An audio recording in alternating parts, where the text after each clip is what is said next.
నమస్కారం అండి. నమస్తే తల్లి. మా తరపు నుంచి, మా ఫ్యామిలీ తరపు నుంచి మీ పాదములకి శతకోటి వందనములు గురుజీ. మీకు విశేషంగా మీ కుటుంబస్తులకి అందరికీ కూడా మా ఆశీస్సులమ్మా. మొన్నే మీకు ఫోన్ చేశానండి.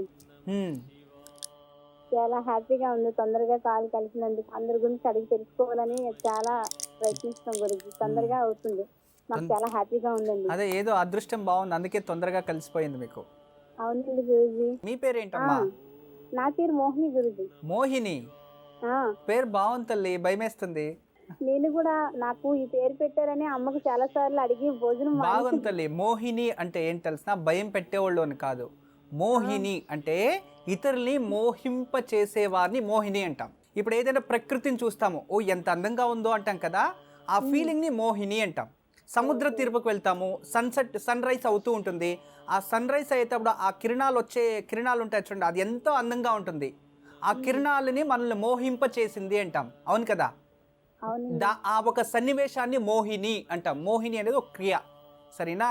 అలా తప్పుగా తెలుసుకోకండి. మోహిని అనేది చాలా మంచి పేరు, దానివల్ల నిజంగా మీకు మంచిదే జరుగుతుంది. చెప్పండి తల్లి. మణి అని పిలుస్తున్నారు గురుజీ. అమ్మా ఏంటి తల్లి? మణి అని పిలుస్తున్నారు, అంటే బాలనాగమ్మ అని పెట్టారు పేరు. అది జాతకం ప్రకారమే పెట్టారంట అప్పుడు. బాలనాగమ్మ, మూలా నక్షత్రము, ధనస్సు రాశి ఉండిలేండి. ఇప్పుడు అమ్మాయి చెల్లెమ్మ పేరేంటి? చెల్లి పేరు బాలనాగమ్మ అన్నారు కదా, మణి అని పిలుస్తున్నాం మేము. మను అని పిలుస్తారు. మణి మణి మణి మణి. ఓకే సరే తల్లి. మణి 10th చదువుకోండి అంతే కదా? అంతే గురుజీ. ఎప్పటి నుంచి పెళ్లికి ట్రై చేస్తున్నారు? మేము 2 సంవత్సరాల నుంచి ప్రయత్నిస్తున్నాం. ఇంతకు ముందు ఏదైనా పెళ్లి ఫిక్స్ అయ్యి నిశ్చితార్థం, మ్యారేజ్ వరకు వచ్చి ఆగిపోవడం అలా జరిగిందా? జరగలేదు గురించి అలాగా. ఓకే రైట్ తల్లి. ఇప్పుడు 7వ స్థానం చూపిస్తుంది. ఖచ్చితంగా త్వరలోనే వివాహ గడియల దగ్గరికి వచ్చేసాయి అమ్మాయికి, ప్రాబ్లం అయితే లేదు. కానీ జన్మజాతకంలో ఆ ఒక పెళ్లికి శుభకరమైన గ్రహస్థితులు అంత మంచిగా లేదు తల్లి. అమ్మాయికి కుజదోషం కూడా ఉంది కాస్త. ఆ కుజదోషం ఉండే దానివల్ల వివాహం ఆలస్యం అవుతుంది. ఆ కుజదోషం ఉన్న అబ్బాయి ఇచ్చే పెళ్లి చేయాలి. నేను కొన్ని పరిహారాలు చెప్తాను, అది చేయండి, త్వరలోనే వివాహం అయిపోతుంది. అమ్మాయి చేతిలో చెప్పండి. అంటే తనకి అంటే పరిహారం చెప్తాను. తనకి అంటే మంచి సమయంలో రావాలని మేము అనుకుంటున్నాం గురుజీ. ఎందుకంటే ఇంతకు ముందు మీకు నేను చెప్పాను అప్పుడు, అంటే ఎంతో మంది చెప్తారు గుర్తుండవులేండి. అంటే అక్క గురించి మ్యారేజ్ అయిపోయింది, అక్క కూడా అంటే బావగారు వదిలేశారు అనేసి ఇంతకు ముందు చెప్పాను. అందుకే తనకి బాగా మంచిగా రావాలని మేము అనుకుంటున్నాం. నేను కూడా ఇంతకు ముందు అంటే మ్యారేజ్ అయ్యింది, అంటే పెద్ద జాబ్ అని అనుకున్నాం, చిన్న జాబ్ అయినా అలా అనేసి అందులోనే తృప్తి పడుతున్నాం. ఏం అనుకోలేదు, అంటే మంచిగా అవ్వాలని, మాకు జరిగినట్టుగా మోసపోకూడదని మేము అనుకుంటున్నాం గురుజీ. సరే మా, మీరు ఎక్కడి నుంచి వైజాగ్? వైజాగ్ నుంచి సింహాచలం దగ్గర నుంచి మాట్లాడుతున్నాం. ఓ సింహాచలమా? సరే తల్లి, శుభం తల్లి, మంచిది.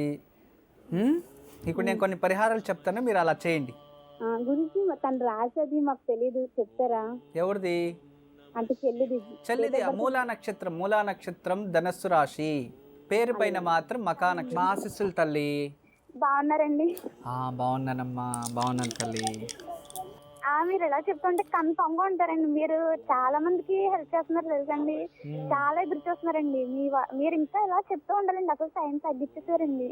అవునా తల్లి, కొంచెం ఎక్కువ చేద్దాంలే, ఇంకా కొన్ని రోజులు అయిన తర్వాత ఎక్కువ చేద్దాం. నేను తిరగాలి కదమ్మా, చాలా చోట్ల హిమాలయ అక్కడ ఇక్కడ వెళ్ళాలి, అందుకోసమే తక్కువ టైం పెట్టమని చెప్పాం. మీ ఊర్లో ఎక్కువ మంది మన ప్రోగ్రామ్ ఫాలో చేస్తూ ఉంటారు అయితే మీ చుట్టుపక్కల? అయ్యో అసలు చాలా మంది అండి, కాల్ కలవక తప్ప చాలా మంది అండి. తప్పకుండా అండి, అసలు మీ ప్రోగ్రామ్ అమ్మ అయితే కన్ఫర్మ్ గా చూస్తారండి. అసలు మిస్ అవ్వరు, పని చేసుకోవడం అనేసి అసలు మిస్ అవ్వరండి. సరే తల్లి.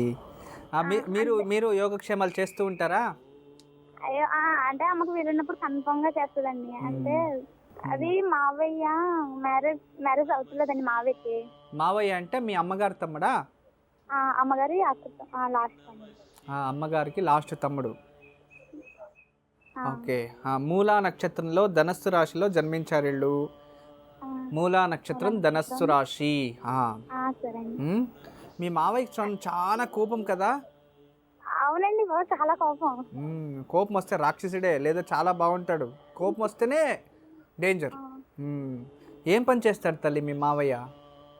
లారీ డ్రైవర్ అండి. Lorry driver. చూడండి ఇక్కడ రమల శాస్త్రంలో వేశాను, 7వ స్థానం చూపిస్తుంది. అంటే వివాహం గురించి మీ ప్రశ్నాన్ని కరెక్ట్గా సూట్ అయింది. త్వరలోనే వివాహం జరిగిపోతుంది. మీ మావయ్య ఎన్నో కొడుకు వాళ్ళ నాన్నగారికి? 4వ సంతానం అండి. ఫస్ట్ 2 అమ్మాయిలు, తర్వాత 2 అబ్బాయిలు, తర్వాత 2 అమ్మాయిలు. అంటే అబ్బాయిల్లో లాస్ట్ ఇతనే? పెళ్ళిళ్ళు అయిపోయినాయి, 4 అమ్మాయిలకి అయిపోయినాయి. అంటే పెద్ద మావయ్య మ్యారేజ్ ఇంట్లో నుంచి వెళ్ళిపోయి ఎవరినో చేసుకున్నారు, లవ్ మ్యారేజ్ చేసుకున్నారు పెద్ద మావయ్య గారు. రెండో మావయ్య గారు ఇంట్లోనే చేశారు. మూడో మావయ్య గారికి అయింది. 4వ మావయ్య గారికి ఇప్పుడు పెళ్లి కావాలి. లేదండి, 2 మావయ్యలే. 2 మావయ్యలా? సరే సరే సరే. పెద్ద మావయ్య లవ్ మ్యారేజ్ చేసుకున్నారు, ఇప్పుడు ఈ మావయ్యకి పెళ్లి కావాలి. అవునండి. తర్వాత 2 అమ్మాయిలు. అమ్మాయిలకి అంతా అయిపోయిందా? 4 అమ్మాయిలకి అయిపోయింది. అమ్మ పెద్ద ఆవిడ, తమ్ముడు గురించి అడుగుతున్నారు. సరే తల్లి, శుభమమ్మ. నేను కొన్ని పరిహారాలు చెప్తాను, అతను చేస్తాడా? దేవుడి పైన నమ్మకం తక్కువే. అవునండి, అసలు చేయరండి. చేస్తే అమ్మమ్మ చేయాలి తప్ప చేయరండి. అలా దేవుడి పైన నమ్మకం లేనప్పుడు నేనేమన్నా పరిహారాలు ఇస్తే అతను చేయకపోతే ఎలా పెళ్ళి అవుతుంది తల్లి? చేయించమని చెప్పాలి. అమ్మతో మాట్లాడతారండి. వద్దు, మీరే బాగా మాట్లాడుతున్నారు, మీరే మాట్లాడండి. అమ్మతో ఎందుకు? ఇవ్వు, మీ అమ్మకి ఇవ్వమ్మా. ఇంకా ఆమె ఎందుకు బాధపడాలి?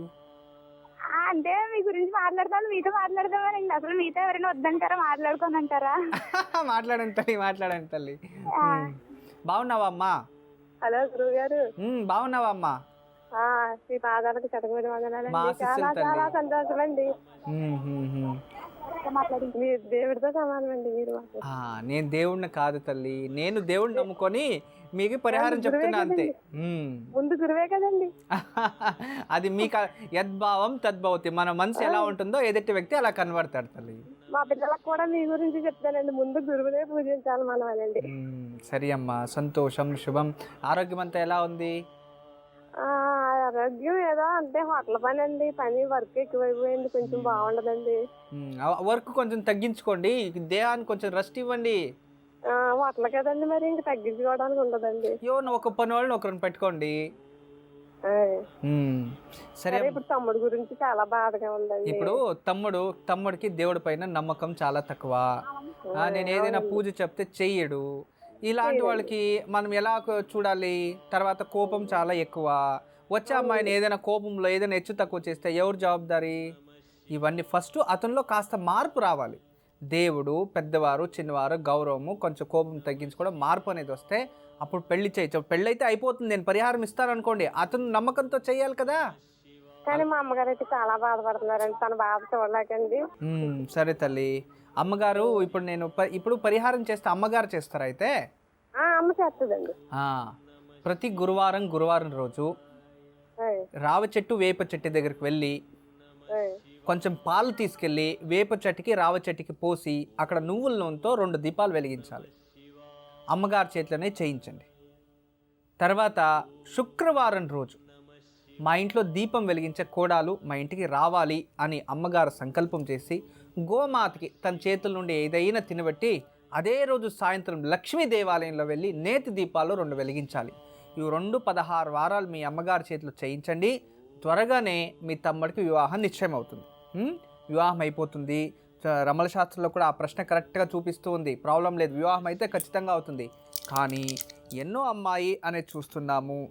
ద్వితీయ పుత్రిక, 2వ సంతానం అమ్మాయి మీటి నుంచి దక్షిణ దిశ నుంచి వస్తుంది, దక్షిణాగ్నేయ నుంచి వస్తుంది. 2వ సంతానం అమ్మాయి మంచి అమ్మాయి వస్తుంది. కాస్త మీ తమ్ముళ్ళు కొంచెం మార్పు రావాలి తల్లి. ఆ మార్పు వస్తే ఆ అమ్మాయి జీవితము బాగుంటుంది అంతే. ఇది చక్కగా చేపించండి. మీ తమ్ముడి చేతిలో అనుకూలమైతే శనివారం ఒక్కరోజైనా ఆంజనేయ స్వామి దేవస్థానానికి వెళ్ళి ఒక తమలపాకల మాల ఇమ్మని చెప్పండి చాలా. ఎందుకంటే మూలా నక్షత్రం కదా అబ్బాయి పుట్టిండేది. ఆ మూలా నక్షత్రంలో పుట్టిండడం వలన ఆ ఒక హనుమంతుడికి ఎంత పూజిస్తారో ఇతను అంత బాగుంటాడు. ఆ ఒక శనివారం అలా ఒక 16 వారాలు చేయమని చెప్పండి. అది కంప్లీట్ అయ్యే లోపలే వివాహం నిశ్చయం అవుతుంది తల్లి. ఎప్పుడు మా ఆశీస్సులు ఉంటుందమ్మా. నమస్తే.